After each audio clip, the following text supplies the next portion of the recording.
vamos a llevar a cabo nuestra sesión de esta semana, que tiene que ver con el tema del concepto del derecho marítimo. Algo fundamental que me parece trascendental en esta clase es que la sesión tiene que ver con la cuestión del derecho internacional también, cómo empieza la regulación a nivel internacional y cómo es que de alguna manera la historia nos dice que el derecho marítimo ha sido pues trascendental, entre otras cosas, dentro del sistema mexicano. Y en ese posicionamiento pondré la primera parte y diré lo siguiente. La cuestión del sistema, la situación genérica a lo largo de la historia dentro del derecho marítimo, pues es, entre otras cosas, que el Estado mexicano es uno de los que, podríamos decirlo así, se incorpora a la legislación internacional de manera tardía. ¿Y por qué digo esto? Porque en realidad el sistema global, esto sería una realidad, el sistema global marca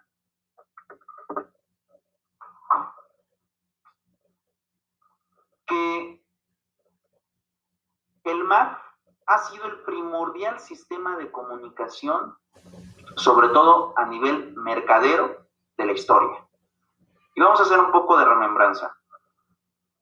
Toda la historia, sobre todo yo creo que después de la conquista mexicana, tuvo que ver precisamente con el derecho marítimo y las regulaciones marítimas. Es decir, cómo es que llegan a conquistar el territorio nacional a través de estos embarques o de estas grandes naves provenientes del viejo continente.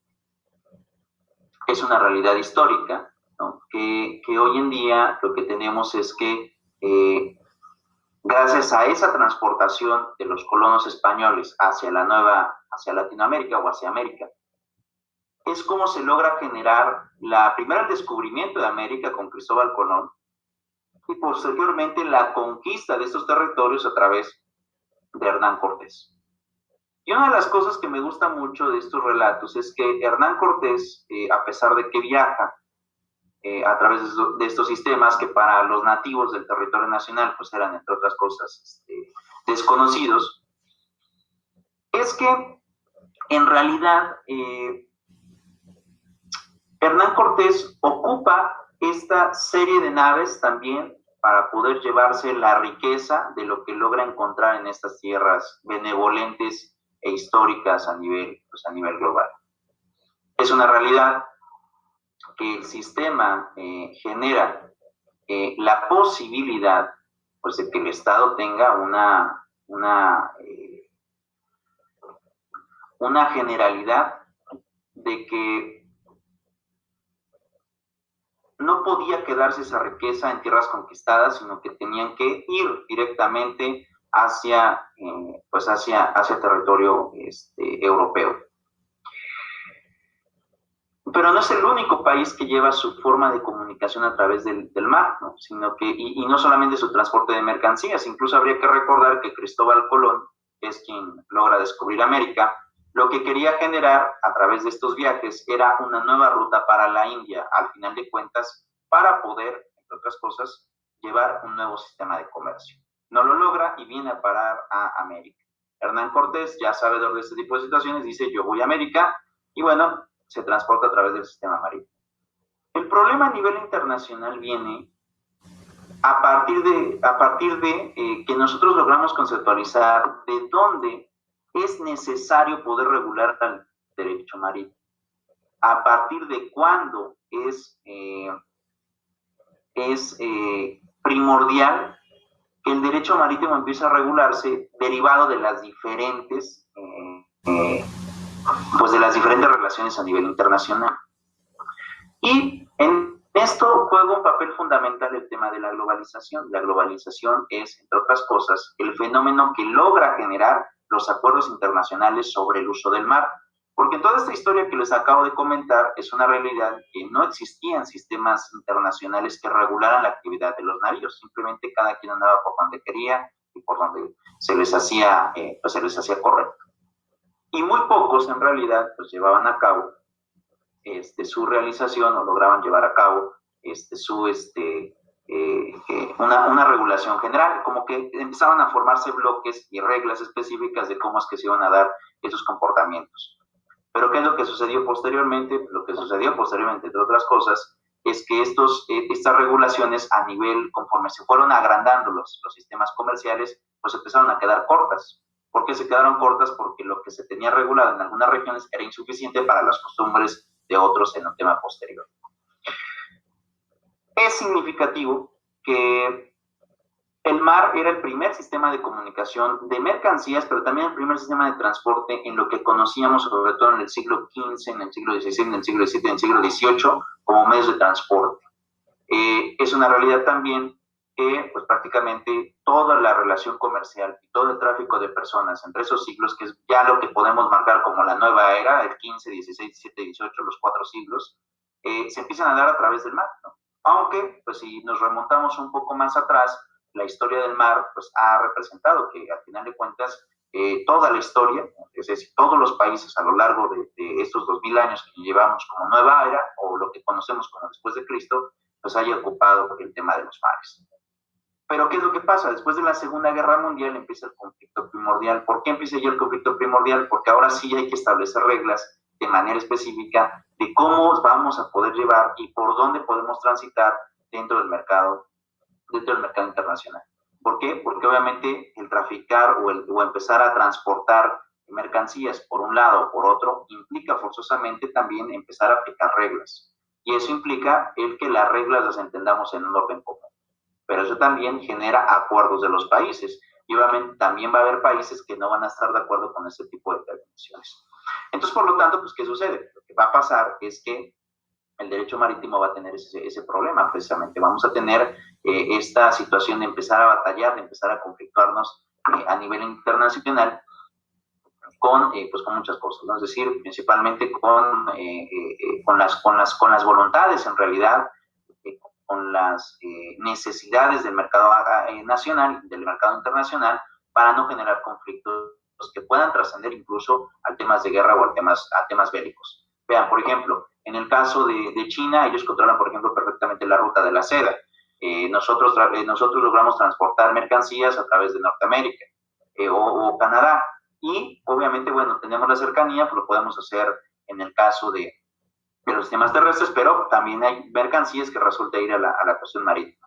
El mercado de Asia, que va hacia Europa, o algunos de este tipo de mercados, a veces prefiere mejor cruzar por el canal de Panamá, que es la parte más estrecha del continente americano, pagar obviamente un impuesto y poder llegar a Europa, que rodear toda esa parte para poder llegar al mercado europeo. Entonces, pero todo el tipo de mercancías implica básicamente el que el derecho marítimo se haya ido cada vez más extenso.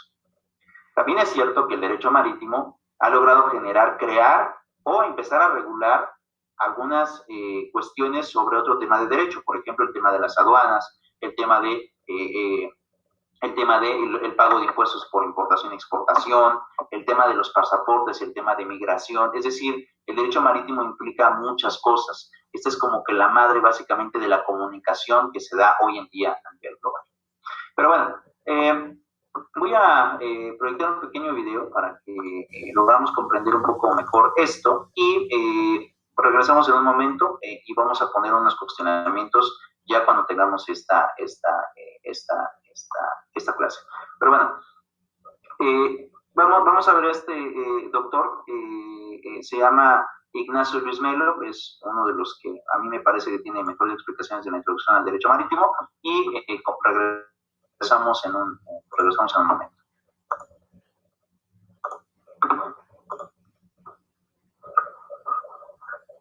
¿Qué nos lleva a pensar la necesidad de desarrollar, de estudiar, de profundizar en las ramas del derecho que han tenido mayor avance, mayor celeridad en la actualidad. Definitivamente, la actividad del hombre se ha intensificado en forma poco usual en el mar, y los usos que se le dan ahora y la actividad que se realiza en el mar es totalmente rebasada de aquella que se utilizaba en siglos pasados. Nosotros sabemos que el mar no era más que un teatro para llevar a cabo el transporte de mercancías y el comercio. En la actualidad, la extracción de recursos, vivos y no vivos, el aprovechamiento de los metales que se encuentran en el mar, el aprovechamiento de sustancias químicas que están ahí. En general, la actividad del hombre ha rebasado por mucho el que el mar sea solo un teatro para transportar mercancía. El resultado de todo ello es que tenemos que otorgar un estatus jurídico a cada una de las zonas de acuerdo con las actividades que requieren. Tenemos que complementar todo lo que se viene realizando. Y tenemos que seguir que esa actividad ha creado una serie de desarrollo tecnológico más allá de todo lo que hace unas décadas o siglos se venía observando. En ese orden de ideas tenemos la importancia de estas ramas del derecho. Ahora bien, no solo se han venido desarrollando, también se han creado divisiones. Hasta hace solo unas cuantas décadas, nosotros le llamamos derecho internacional marítimo, derecho marítimo. ¿Por qué esos cambios? Simplemente porque el derecho internacional marítimo lo que nos señala es el estatus jurídico de las diferentes zonas marítimas. Hoy lo llamamos derecho del mar, y en él se establece la naturaleza jurídica de esas áreas o de esas zonas, limitando la soberanía de los estados, creando derechos sobre ellos y otorgando como patrimonio de la humanidad aquellas áreas no reivindicadas. ¿Qué ha quedado entonces de la actividad comercial rigiéndose por las normas de lo que seguimos llamando derecho marítimo? Ahora bien, tenemos la división de derecho marítimo y tenemos la división de derecho del mar, que no se excluye, se complementa. Pero toda la liga de la actividad del hombre en el mar trasciende a tierra, y la actividad del hombre en la tierra trasciende al mar. En consecuencia, lo que nos constituye el punto de unión es precisamente el puerto. El puerto mismo es, en consecuencia, el punto de unión de la actividad del hombre en el mar y en la tierra. El punto en donde el régimen jurídico del mar termina para iniciar el régimen jurídico de la tierra. En todo eso necesitamos una normatividad clara que nos da el derecho portuario, netamente derecho administrativo. Y por el otro lado, la naturaleza jurídica de los espacios marítimos se convierte en consecuencia en derecho internacional marítimo. Y por último, toda la actividad del hombre en el mar tiene un carácter netamente comercial y por lo mismo se agrupa en las normas propias del derecho marítimo. Para los efectos nuestros, estas normas tienen una propia ley. Antes formaba parte integral del Código de Comercio y ha quedado como una rama autónoma.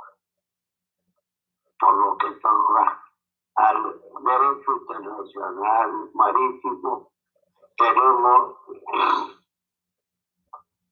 la parte relativa a los espacios marítimos. Y de ahí que la una tenga que complementarse con la otra. No son ni están definitivamente separadas. Son disciplinas íntimamente ligadas, pero diferentes.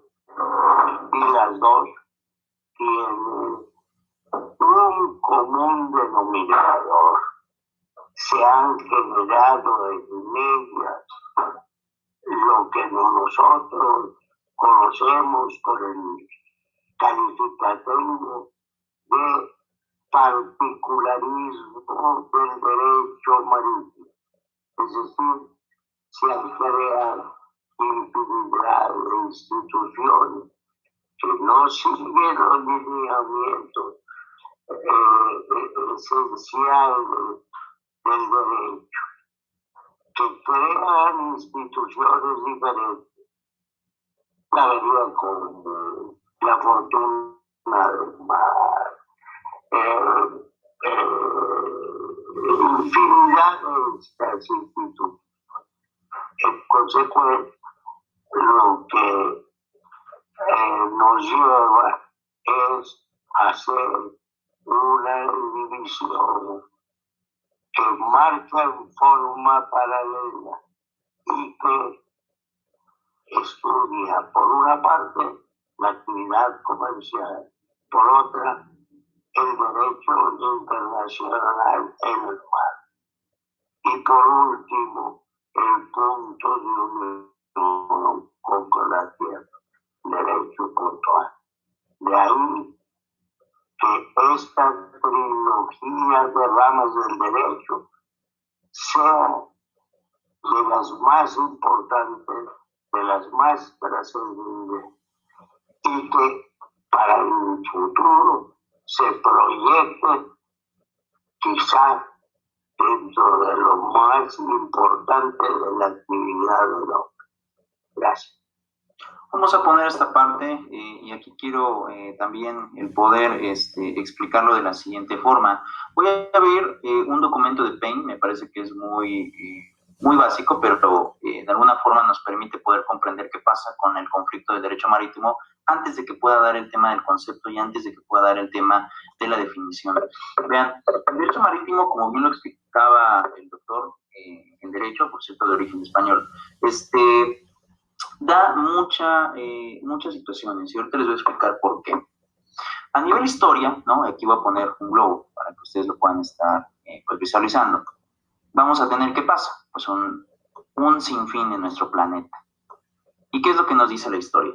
La historia nos dice que básicamente teníamos países primordialmente fuertes y estos países primordialmente fuertes son los que han logrado generar el comercio a nivel internacional a lo largo de toda la historia. Dentro de esos países podíamos tener al Imperio Romano, como por ejemplo, cuando ya estaba en una área expansiva y que tenían que transportar mercancías para vender también a otras colonias no conquistadas, empezaron a generar este tráfico. Otro gran imperio histórico sobre el derecho del mar tiene que ver con el imperio de los persas, por ejemplo. El imperio español es uno de ellos, que básicamente es el que empieza a generar el gran cambio de Europa hacia América. Los reinados de Portugal, Inglaterra misma, es decir, había países muy fuertes ya en Europa que empezaban a tener un bastión de mucha fuerza para poder transportar mercancías y para poder transportar personas, atraer riquezas o recoger riquezas. Y bueno, de prueba de ello, bajo este tipo de sistemas, pues es que los Estados Unidos fueron colonizados por las colonias inglesas, México y algunas colonias de Centroamérica son colonizadas por gobiernos españoles y Sudamérica por portugueses y bueno, otro tipo de nacionalidades que también tuvieron intervención dentro de la historia mundial. Pero ¿qué es lo que pasa con el derecho marítimo? Para aquel momento todavía no existe una regulación genérica, todavía tenemos una regulación extensa como si pasaba en otro tipo de situaciones. Y tenemos esa primera parte. Entonces lo que teníamos era un comercio, sobre todo, que venía de Europa, y aquí vamos a poner con una mapita, ¿no? Lo que era Europa, con una pequeña figura, y por otro lado lo que era América. ¿Y qué es lo que pasa? Aquí vamos a poner América.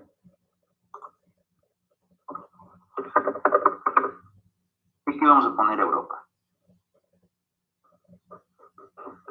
Y por otra parte, tal vez en otro globo, tal vez tendríamos que explicar qué pasaba con el mercado asiático, ¿no? Es decir, otro tipo de mercado que también se empezaba a generar ya con el tema de las cuestiones también marítimas. Aquí vamos a poner otro globo, ¿no? Y aquí vamos a poner el continente asiático. Por ejemplo, el continente asiático es muy extenso. Entonces, ¿qué tenemos? Estas redes de tráfico que se empezaron a generar para aquellos años de Europa hacia América. ¿Y de Europa hacia dónde? Ay, perdón, aquí me equivoqué de flecha. ¿Y de Europa hacia dónde? Hacia Asia. Es decir, Europa era básicamente lo que hoy conocemos como el centro de toda la riqueza. Y de aquí viene el tráfico hacia América y posteriormente de América, cuando ya los tiempos van cambiando, viene el tráfico de América hacia Europa. Y de Asia también hacia Europa, que es precisamente lo que hoy estamos visualizando del por qué los gobiernos chinos han tenido tanto éxito. Pero ¿qué es lo que sucede? Estos son los espacios de tierra, ¿no? Es decir, aquí en América vamos a tener una extensión territorial que viene desde el Polo Norte y llega hasta el Polo Sur. Europa, lo mismo, y en el caso de Asia, lo mismo. ¿Y qué es lo que pasa? Hay que pasar algunos océanos importantes, que en este caso podríamos enmarcar a dos fundamentalmente. El Pacífico y el Atlántico. Dos tipos de océanos que tienen que interferir entre las grandes distancias entre América y Europa, y obviamente entre Europa, y entre Asia y América, porque al final de cuentas estos continentes, Europa y Asia, digamos que de forma terrestre están conectados, aunque exista la división obviamente territorial, derivado de los diferentes acuerdos de la ONU y bueno, de todas estas organizaciones internacionales. Entonces el derecho marítimo, conforme fue pasando el tiempo, y de hecho derivado de estas relaciones, también ¿qué fue lo que generó? Pues generó guerras. Había guerras entre estos países por ver quién era el que tenía mayor dominio sobre las aguas. Ya en el siglo XX, y sobre todo después de la Segunda Guerra Mundial, estas reglas empezaron a existir, empezaron a regularse. ¿Y qué es lo que sucede? Estas civilizaciones que datan después o antes del siglo XVIII, pues solamente que era lo que tenían, lo que ellos lograban manifestar era imponer la fuerza como ley. Pero ¿qué es lo que pasa ya en el México, o digo, ya qué es lo que pasa a nivel global, a nivel racionalizado? Se pone al derecho como la razón y no a la fuerza como la razón. ¿Eso implicó qué? Pues implicó entrar a nuevas reglas, entrar a nuevas situaciones. Vamos a ir a esta parte y aquí ya tengo un documento de derecho marítimo, precisamente sobre el tema del que estamos versando, en donde podemos encontrar, entre muchas otras cosas, la definición y el concepto. Pero quiero que vean esta parte y por eso es que puse aquí el tema. Es que había necesidad de evitar este tipo de conflictos, de evitar las guerras. ¿Por qué? Porque estos dos mares, ¿no?, que tenemos aquí, que al final de cuentas están entre estos continentes, tenían que ser dominados, o bien había un derecho por parte de todos los ciudadanos del mundo de poder ocuparlos. Una simple y sencilla razón. Es decir, no podemos estar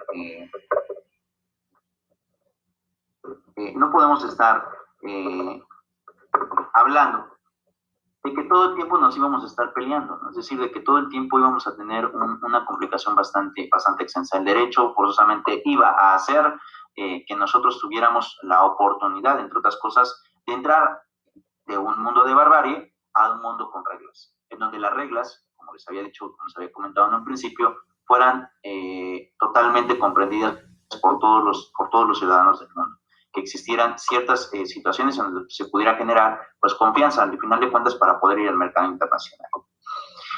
Y esa parte es la fundamental, ¿no? Es decir, empezamos a ver que el derecho marítimo tiene trascendencia, en donde tiene trascendencia en el derecho del mar, en el uso de las aguas, en la oportunidad de que se puedan ocupar este tipo de recursos para poder tener, pues al final de cuentas, otro tipo de regulaciones.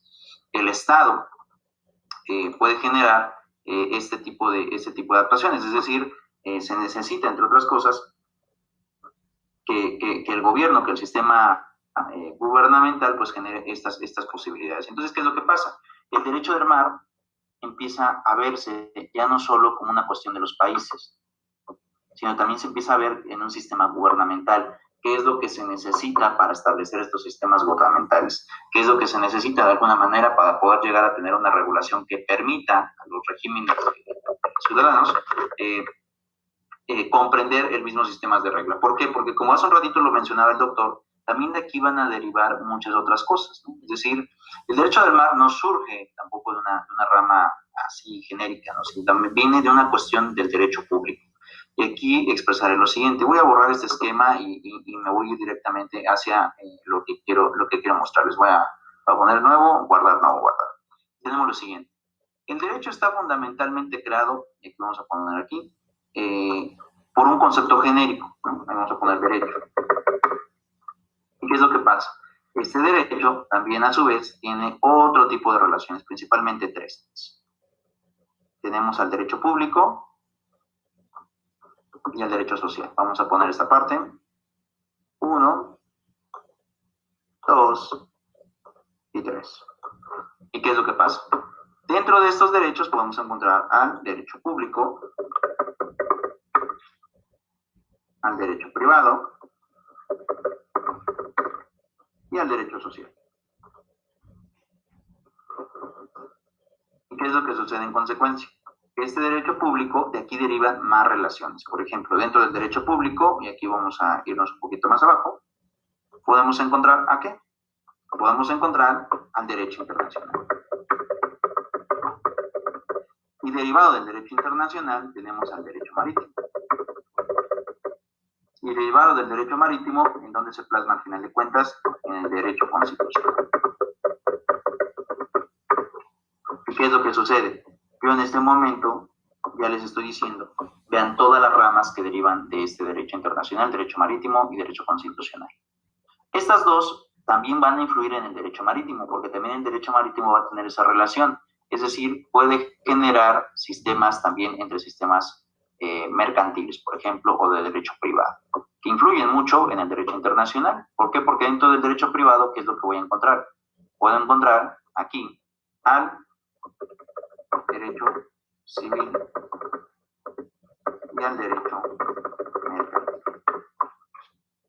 ¿Qué es lo que sucede en este aspecto? Lo que sucede es que el derecho marítimo puede tener relación con la rama del derecho privado, que en este derecho podemos encontrar el derecho civil o el derecho mercantil. Es decir, el derecho marítimo es tan importante que a pesar de que depende del derecho público, puede tener relaciones con otro tipo de ramas. En este caso es lo que estamos viendo, el derecho civil o el derecho mercantil. ¿Por qué? Porque a través de él se logra dar toda la llegada de mercancías de otros países, toda la extensión de mercancías de otros países. Es fundamental y es necesario, forzosamente, que se acuda al derecho marítimo, ya sea para transportar personas o bien ya sea para transportar mercancías. Y a lo largo de la historia, lo que más ha ocupado es este derecho mercantil. Ahora, ¿qué es lo que sucede? Este derecho mercantil pues también se ha maximizado. Es decir, no estamos hablando de que el derecho mercantil ha generado, entre otras cosas, algo significativo, sino que también ha generado que nosotros tengamos o que visualicemos al derecho marítimo como algo que ya se exigía la regulación, pero que también no solamente ya se exigía la regulación, sino que se exigía establecer un sistema de orden. ¿Por qué? Porque si no íbamos a tener lo que les impuse en el primer mapa. Todos estos conflictos, todas estas guerras entre los países por ver quién dominaba más, por ver quién lograba tener más territorio, por ver quién podía transportar por uno u otro lugar.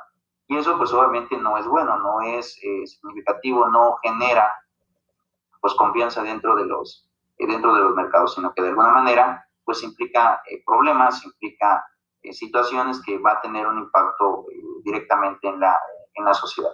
Y bueno, ante esta situación pues tenemos lo siguiente, es decir, vamos a estar teniendo muchas complicaciones dentro del derecho, ¿no? Del derecho marítimo. Pero ¿qué es lo que sucede? Y para que podamos comprender la trascendencia del derecho marítimo, bueno, se tuvo que hacer una división y de ahí vienen principalmente los acuerdos después de la Segunda Guerra Mundial. Y esto es muy importante. Y aquí ya me van a poder ver, voy a regresar a la imagen, voy a ir a la página de Google Meet y voy a poder presentar y voy a dejar de presentar, ¿de acuerdo? Para que me visualicen. ¿Qué es lo que sucede? Cuando viene la Segunda Guerra Mundial, básicamente se establece un orden a nivel internacional y ese orden a nivel internacional generó reglas. Y esas reglas implicaban el poder dividir, entre otras cosas, al mar para poder empezar a regular al derecho marítimo. Entonces, antes de ver el tema de la división, quisiera que visualizáramos una conceptualización muy fácil de lo que es el derecho marítimo para que yo pueda definirlo al final de la clase en el concepto. ¿Y qué es lo que pasa? Bueno, permítanme.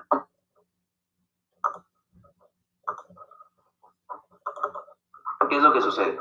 Pues lo que sucede, ¿no? Entre otras cosas, vamos a ver una definición muy sencilla, como lo es este caso una wiki, ¿no? Es una definición sencilla, ¿no? No me interesa abundar sobre esto, solamente quiero ver una definición sencilla. Dice, el derecho marítimo es un cuerpo normativo que rige los problemas que puedan surgir a raíz de las relaciones entre entidades de derecho privado dedicadas al tráfico de mercancías. El derecho marítimo ha de ser diferenciado del derecho del mar, constituido por un cuerpo de normas de derecho internacional que regula las relaciones jurídicas de estados y no entre los particulares. Pero ¿qué es lo que sucede en esta postura? Y aquí por lo que estoy presentando en el documento de Penn.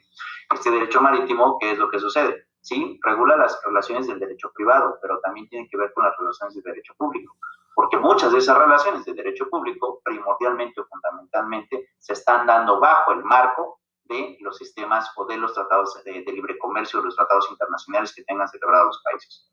Por lo tanto, ¿qué es lo que sucede? Si bien es cierto, de alguna manera, este derecho marítimo sirve para regular la relación de los derechos privados, también este derecho marítimo no podría ser posible o no podría regularse si no es que se tiene a través del sistema público y a través de los sistemas constitucionales. Es una realidad que hoy el sistema pida, ¿no? Y exija que de alguna manera este sistema marítimo se establezca a nivel mundial y permita también poder comprender la nueva conceptualización de cómo es que se van a estar dando las relaciones internacionales. Es un hecho que es necesario poder regular al derecho marítimo. Ahora, sobre este sistema habría que recordar pues también lo siguiente, ¿no? Es decir, ¿qué pasa con el derecho internacional del mar? ¿Por qué es necesario poder llegar a esa regulación? ¿Por qué necesitamos forzosamente esa regulación? Pero bueno, ¿qué es lo que va a pasar? Vamos a ver otro videito y ahorita regresamos.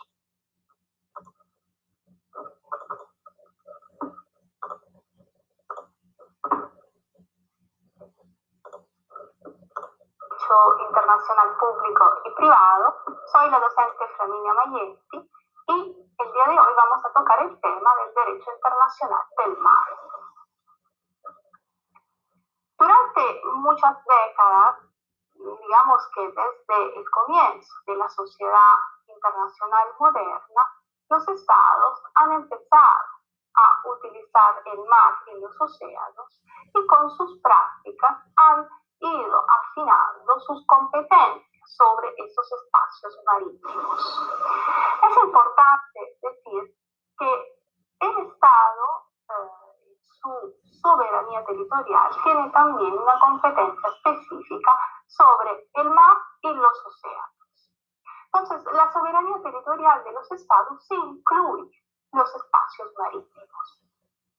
El derecho del mar se define como esa rama del derecho internacional que individua normas de comportamiento que limitan el poder de los estados en los espacios marinos. Y este derecho se erige en tres elementos: el mar, el armador, el capitán, los auxiliares y la nave o buque.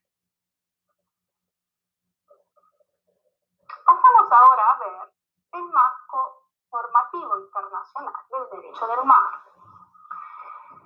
Digamos que en el curso de los años, el derecho del mar ha ido desarrollándose y podemos identificar tres etapas. Una primera etapa, que podemos definir etapa clásica, que va desde el comienzo de la sociedad internacional moderna, o sea, de la paz de Westfalia, hasta la Segunda Guerra Mundial. Y en esa fase, lo que sí se reglamentó fue sobre todo la guerra marina. Y en esa fase se crearon normas sobre el trato de los náufragos, por ejemplo. Después podemos identificar una segunda fase que va desde la Segunda Guerra Mundial hasta los años 60 del 1900. Y en esa segunda fase, la fase moderna del derecho del mar, se lleva a cabo la primera conferencia de las Naciones Unidas sobre derecho del mar y se lleva a cabo a Ginebra en el 1958. El resultado de esta conferencia fueron 4 tratados internacionales: la Convención sobre Mar Territorial y Zona Contigua, la Convención sobre el Alta Mar, la Convención sobre la Plataforma Continental y la Convención sobre Pesca y Conservación de los Recursos Vivos del Alta Mar. Esos tratados internacionales tuvieron sí una importancia, pero es en realidad en la tercera fase que el derecho del mar se consolida. Esta tercera fase, que podemos considerar como la etapa moderna, la etapa contemporánea del derecho internacional del mar, va desde los años 60 de 1900 hasta el 1982, el año en el cual fue adoptado un tratado internacional marco en materia.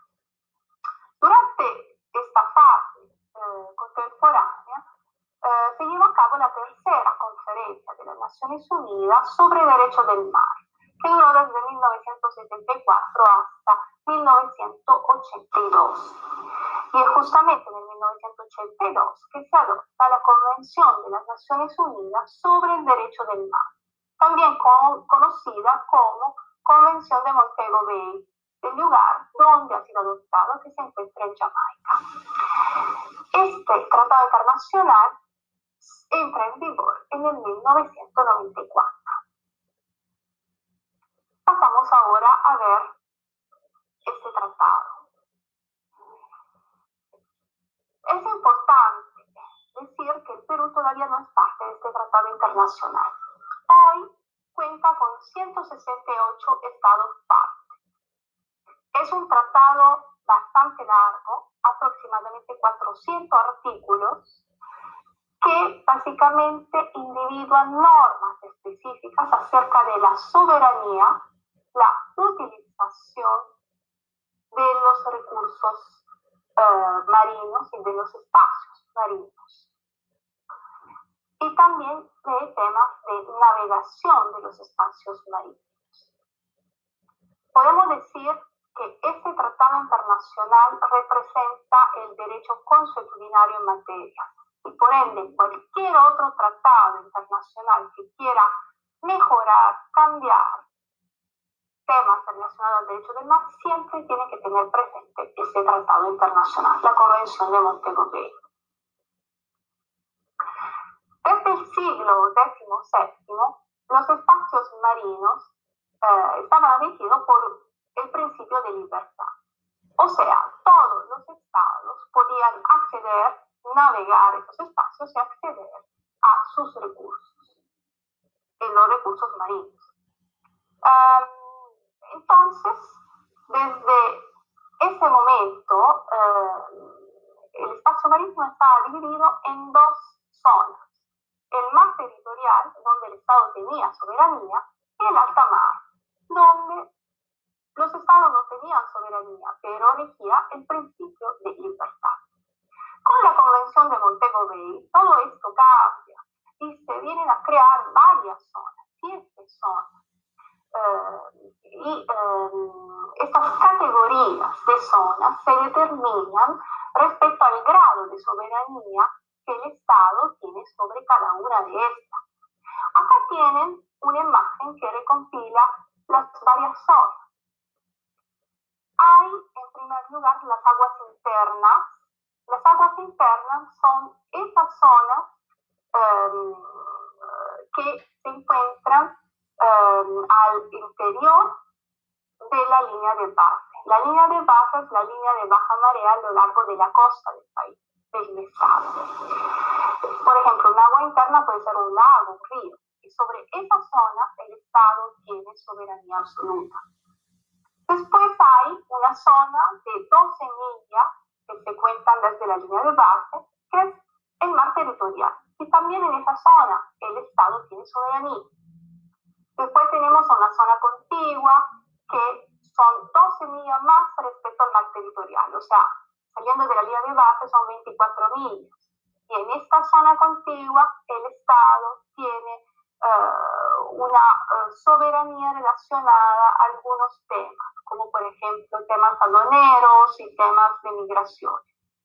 Después tenemos la zona económica exclusiva, que va hasta 200 millas, saliendo de la línea de base. En esa zona el Estado tiene derechos preferenciales para explorar y explotar los recursos pesqueros que se encuentran en esa zona. Después tenemos la plataforma continental, que es una continuación natural de la costa del Estado, digamos así. Y acá, en esta zona, el Estado tiene derechos exclusivos de exploración y explotación de los recursos pesqueros presentes en la zona. Y después tenemos al alta mar, donde rige una libertad de navegación, la posibilidad de vender cables submarinos, de pesca, de exploración e investigación científica. Y después tenemos a los fondos marinos. Los fondos marinos son una zona en la cual ningún Estado puede reivindicar una soberanía. Son considerados por la Convención de Montego Bay como patrimonio común de la humanidad. Y también la zona es patrimonio común de la humanidad. De todas formas, hay límites a la soberanía territorial del Estado en los espacios marítimos. Sí, la Convención de Montego Bay individua dos elementos, dos límites: el paso inocente y la jurisdicción penal sobre buque extranjero. Tanto el paso inocente se regula en los artículos 17, 18 y 19 de este tratado internacional. En el artículo 17 se establece que los buques de todos los estados, sean ribereños o sin litoral, gozan del derecho de paso inocente a través del mar territorial. Pero ¿qué cosa es este paso inocente? Es un paso que no perjudica la paz, el buen orden y la seguridad del estado ribereño. Y es importantísimo que este paso sea rápido e ininterrumpido. Cuanto a la jurisdicción penal, Estado ribereño no puede ejercer su jurisdicción penal a bordo de un buque extranjero respecto a un hecho que es puramente interno y que no tiene ninguna secuela en el ambiente exterior. Algunas reflexiones acerca de este tratado internacional, que es un tratado marco y incluye muchos elementos nuevos. En primer lugar, los estados acordaron el límite de las 12 millas para el mar territorial. Además, se incluyen nuevas zonas, como la zona económica exclusiva, y se incluye el concepto de los fondos marinos como patrimonio común de la humanidad. Podemos decir que este tratado internacional es un tratado que ya constituye derecho consuetudinario y, por ende, todos los estados, también los estados que no son todavía parte del tratado internacional, pueden beneficiarse de sus normas. Muchas gracias por la atención. ¿Qué es lo que sucede al final de cuentas con este tratado? Bueno, lo que vamos a estar teniendo es precisamente eso, es decir, la relación que puede existir con el derecho internacional. Como podrán darse cuenta, el derecho internacional muy amplio, no solamente implica la regulación entre los particulares, sino también implica la relación y los acuerdos que genera un país para poder determinarlos. Pero bueno, hasta aquí dejaré la clase del día de hoy. Nos estaremos viendo la próxima semana. Por mi parte es todo. Hasta luego.